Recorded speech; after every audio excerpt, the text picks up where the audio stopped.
I was reading and looking into a very interesting book last night that details an interesting potential World War III scenario, of course, between the two main superpowers, the United States and China. I want to give my quick take on the whole balloon fiasco, what happened, what's the difference between Trump and Biden, and then we're going to take a look at some of these World War III scenarios, including China and Russia coming together, because we're seeing more and more articles, China, Russia playing nice. Of course, China is neutral on everything. The United States with NATO heavily against Russia. Russia doesn't like that. It causes Russia to turn to China, maybe India, who's thought it, playing a bit of a neutral role with the Ukraine and Russia situation. Maybe India as well goes in, and that would be a doomsday scenario for the West. India, China, and Russia all coming together. But we're going to look at that. The first thing I want to talk about, what happened with the Chinese balloon. There's reports that China's done this a few times under the Trump administration. I think, unless I read it wrong, I think during the Trump administration, the balloon was ever so slightly in American airspace, meaning it might have crossed Alaska, it might have crossed some waters within the airspace, but it didn't go across the entire country like we saw.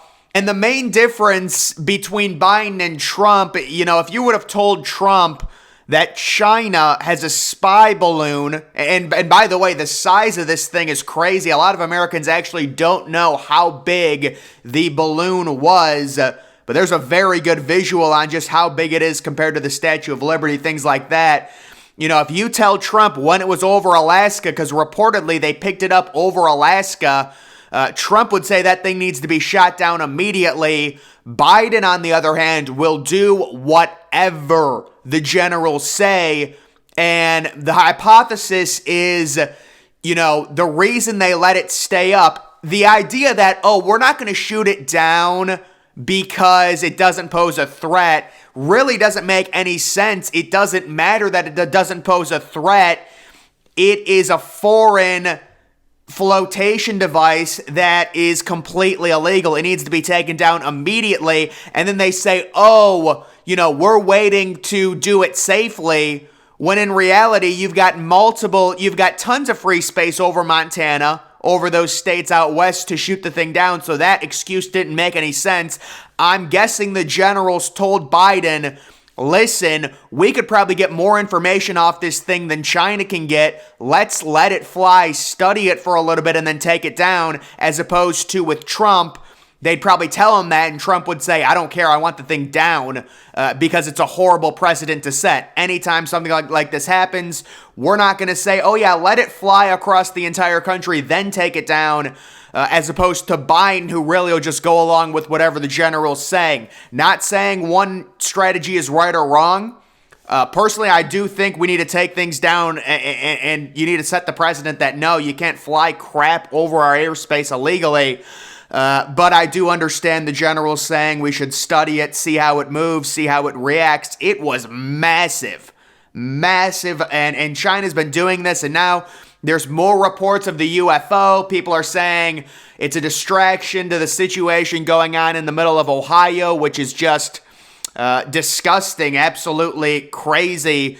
Dead fish everywhere, polluted water, and you've got people that are going to be dealing with some severe respiratory problems due to all of that vinyl chloride, and of course, the media will not cover it. But no, let's talk about aliens, let's talk about UFOs, let's get the general public scared and ready for a potential alien invasions. Of course, all of those so-called UFOs, they're all Chinese, every one of them, I would bet on that. Now let's get to the World War III scenario, and this is just someone's mock of NATO versus China, Russia, and a few others. I think the key here is India.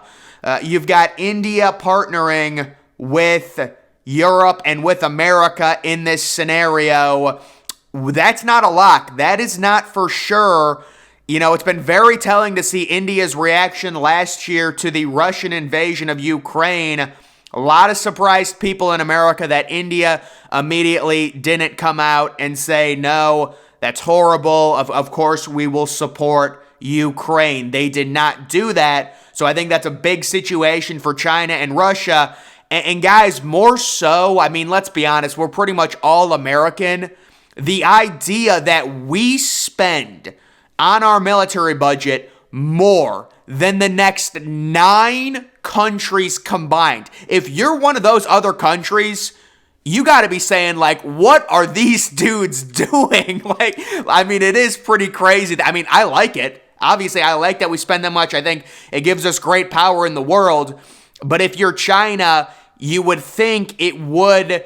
There's an argument you can make, China and Russia, and say, listen, this is ridiculous. No one should have this big of a military. We got to do something to combat it.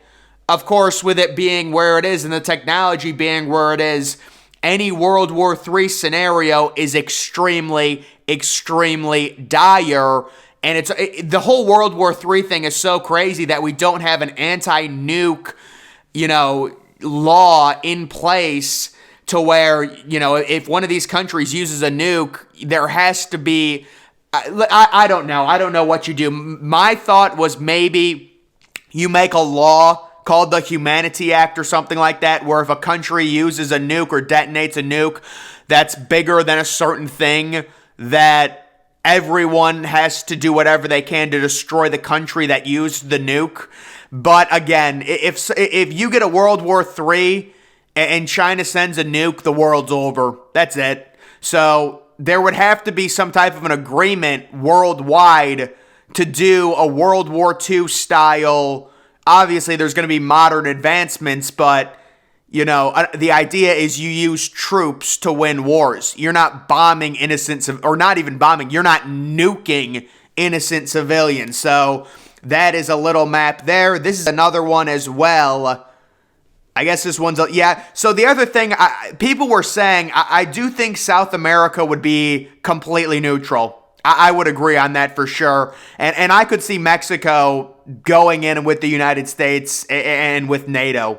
That would probably be one of the only changes I make when it comes to that one. 2034, this nightmare World War III scenario could soon become reality. So, yeah, very interesting book here talking about the current world event. And guys, we can already see this bubbling up with China and Taiwan. I was looking at the World Baseball Classic, and they have the whole thing where each team is each country is in its own division. So you've got USA, Great Britain, and they're not even calling Taiwan, Taiwan. They're calling it by the Chinese name.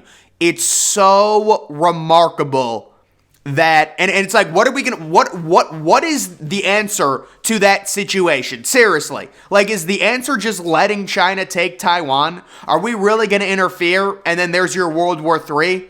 It's just so bad. But the idea of the 2034 book and really anyone predicting a World War III, the immediate thought is China breaks out the EMP missiles and basically renders America out of everything. And then you would think Biden or whoever was in office would do it right back. But EMPs are going to be so huge. They drop an EMP bomb right in the center of America, in the center of the United States. Our iPhones don't work.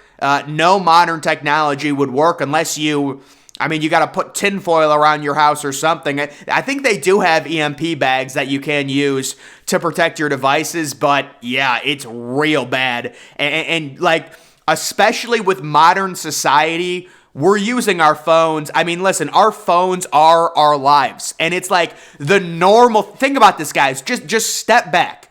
The normal thing to do right now is to go on your phone. That's normal. That's the normal human behavior. And to get satisfaction from looking at stuff on Twitter, on Instagram, text messages, things like that. Imagine in 1 second that all gets wiped out with an EMP. And the United States has these as well, but the second we lose power, people are not going to know what to do because we're so prone. It's not even just power, it's Wi-Fi. Like, imagine losing like, you could still have power, but if you lose Wi-Fi, how about this EMP threat assessment? The People's Republic of China military doctrine, plans and capabilities for electromagnetic pulses, EMPs attack. That was done. That's a threat assessment done in June of 2020 that covers China, the type of missiles they have, and the overall ranges they can go in terms of an EMP attack. I think they would send 3 EMP missiles. You've got one probably on the western part of the United States, one in the center, and one to the East Coast, possibly in New York.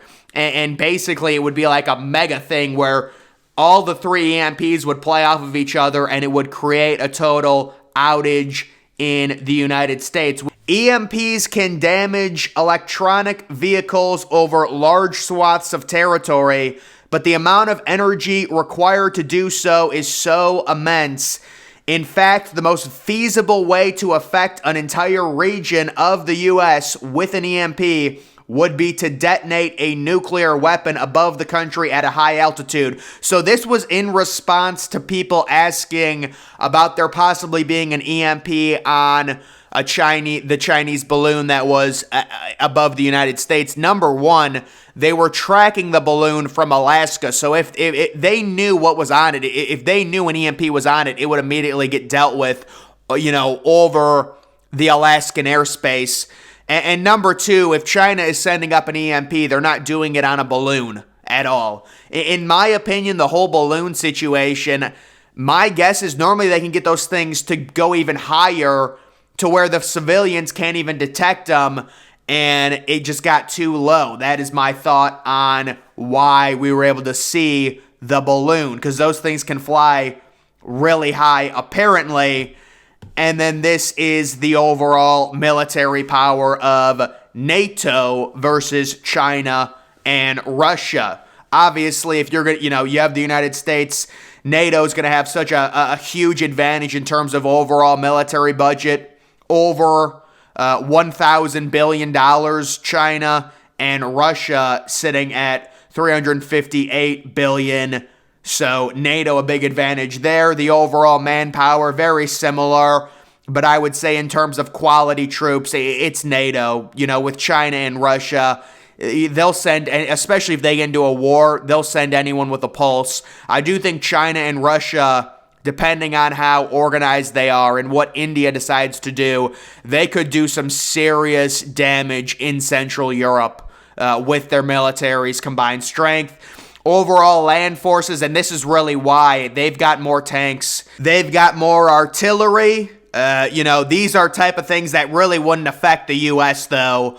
And you can see the overall aircraft, NATO with a major advantage in the air, which would be huge. How about this headline? As China and Russia get closer and Beijing invests in nuclear weapons, NATO focuses on new friends. Again, the number one goal with this Russia-Ukraine war, we're not going to World War III over Ukraine. I know it's mean, it's a bad thing to say, but it is the reality. Political podcast, American opinion of China has plummeted. This coming after the balloon fiasco, and I think that's really good. I'm trying to say, people need to understand China is such a bigger threat than Russia. You're comparing an ocean to a lake. I understand Russia and what they've done. That's why it's so crazy. In the year 2022, you're going to invade another country with the nukes that we have. It is terrible, I agree. But when we're looking at overall threat level, it is China by themselves, and it's not close. So that is just the situation surrounding World War III, what could potentially be shaping up with China and the United States. The only way really to avoid something like this is to create dialogue with China and not alienate anyone. Of course, when you're sending billions and billions of dollars to Ukraine, you are going to alienate Russia, which in turn could alienate China if they do create some type of an alliance, and they could very easily do that and make it really official and say it's kind of a payback for NATO and how big and how powerful NATO is overall. There needs to be constant dialogue. We all have to understand we're humans. This is part of our evolution. Let's not go back to being Neanderthals and do something stupid. Of course, Putin basically already did do that, but the way to clean up that mess is not by being so bullheaded like some people are in America, where it's like, oh, we have to keep sending $30 trillion to Ukraine because, if Russia cannot lose this war. They can't lose. Worst case scenario, Russia at least has to take some land in Ukraine and agree to a peace deal. That would be worst case scenario. If Russia lost this war, it would be completely devastating. That's why when you hear these Democrats say Russia's got to lose, they cannot afford to lose. So if they can't afford to lose, and it's not like Ukraine has the manpower to force Russia into surrendering or going back with their tail tucked between their legs after they've been alienated from doing business with the entire West and their economy tanks. If you remember, right after the war started, their currency got crushed. They can't afford it, so they will keep throwing troops at it. And again, it's important to note, when you look at the history of Russia, this is how Russian wars go. It's really bad, really ugly early on. Go back to Barbarossa. The Germans gained so much land, and then Russia ends up using so much manpower, they don't care. They end up taking it by just throwing bodies at the war. So we will see what happens, guys, but just wanted to do a little video on kind of where we stand right now in the world as it relates to a potential World War III.